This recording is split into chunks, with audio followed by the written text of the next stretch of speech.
Olá, meus amados irmãos, boa noite. E aí? Já leu a sua Bíblia em família hoje? Já orou? Está tentando mudar? Espero que sim. Uma semana de primeira não começa na segunda e a gente está aqui firme, sem falhar nenhum dia até hoje, graças a Deus. E hoje nós vamos meditar no capítulo de número 49 de Gênesis, é o dia 49 do nosso propósito. Nós estamos terminando, amanhã a gente termina esse livro precioso e vai ser uma grande festa. Você que ainda não gravou o seu videozinho, se você quiser nos ajudar a divulgar para mais pessoas também participarem, grave um videozinho aí, 30 segundos, 1 minuto, mande para a gente que a gente vai divulgar nas nossas mídias sociais da igreja, para que mais pessoas se juntem conosco a este propósito maravilhoso que é meditar aí na palavra de Deus diariamente, fazer isso em família. Então, no capítulo 49, é o momento em que Jacó chama os seus filhos para um ato profético. Lá no capítulo 49 de Gênesis, no primeiro versículo, Jacó ele vai dizer o seguinte: depois chamou Jacó seus filhos e disse: ajuntai-vos e eu vos farei saber o que vos há de acontecer nos dias vindouros. Nós percebemos aqui que Jacó, aquele que não sabia de muita coisa, quando fugiu ali do seu irmão Esaú para as terras de Padã Arã, para a casa daquele que veio se tornar seu sogro, Labão, nós vemos agora Jacó com uma intimidade com Deus enorme. Deus já havia falado com ele várias vezes e agora Deus havia mostrado para ele o que seria no futuro. E era um costume daquela época os pais abençoarem os seus filhos. E é um costume saudável até os dias de hoje. Muita gente me pergunta se há princípios bíblicos para essa questão de pedir a bênção aos pais. Aqui em Minas isso é muito comum, né? A gente falar benção mãe, benção pai. E eles responderem: Senhor Deus te abençoe.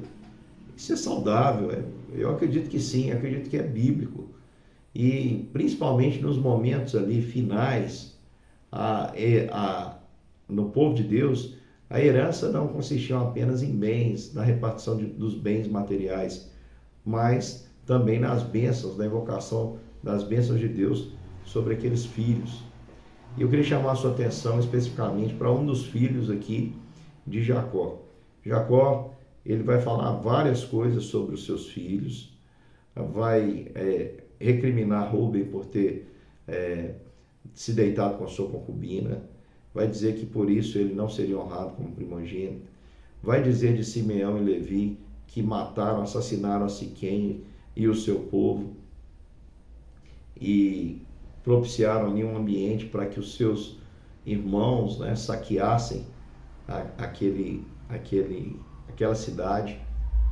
E também ele vai falar de Judá, logo em seguida vem Judá, e Judá é o que nos impressiona. Olha, Judá, a Bíblia vai nos dizer, a gente canta muitas músicas aí falando sobre o leão da tribo de Judá e fica pensando às vezes de onde que vem essa questão.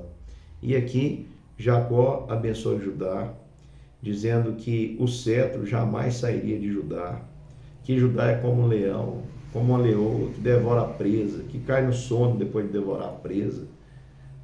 Aqui eu estou trazendo uma interpretação do que ele quis dizer ali, quando ele descreve como leão.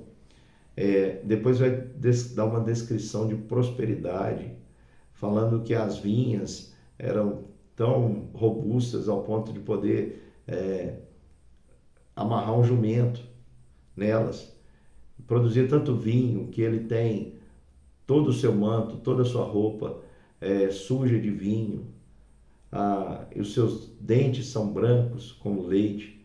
Isso é um símbolo, um simbolismo de prosperidade para aquela época.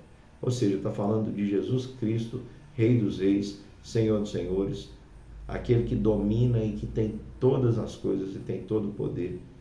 Toda a riqueza pertence ao Senhor. Portanto, essas bênçãos para Judá não era por mérito. Você lembra quem era Judá? Tudo que eu falei aqui, Judá participou. Judá ajudou a vender seu irmão José. Judá participou do saque ali ao povo morto por Simeão e Levi. Judá, com certeza, o episódio que mais nos marca é o episódio em que ele tem um filho com a própria nora, porque ele decidiu se deitar com uma prostituta. E é esse homem que Deus escolheu para ser aquele do qual viria Jesus Cristo. Jesus vem da tribo de Judá. É muito interessante porque Judá, quando você vai lendo o livro de Gênesis, você percebe que ele assume uma determinada liderança. Por exemplo, quando eles voltam para conversar com José sobre Benjamim, é Judá que toma a frente para falar, é Judá que se dispõe ali a se colocar no lugar do seu irmão Benjamim, como uma prefiguração do que o seu descendente viria fazer. Jesus Cristo está na frente, ele vai ficar no nosso lugar. Ele vem e recebe o preço do pecado para que nós possamos ser livres. As bênçãos que estão sobre Judá, elas apontam aí para o governo messiânico de Cristo. É claro, tem Davi no meio. Davi também era um descendente dessa tribo. E Jesus, o descendente de Davi.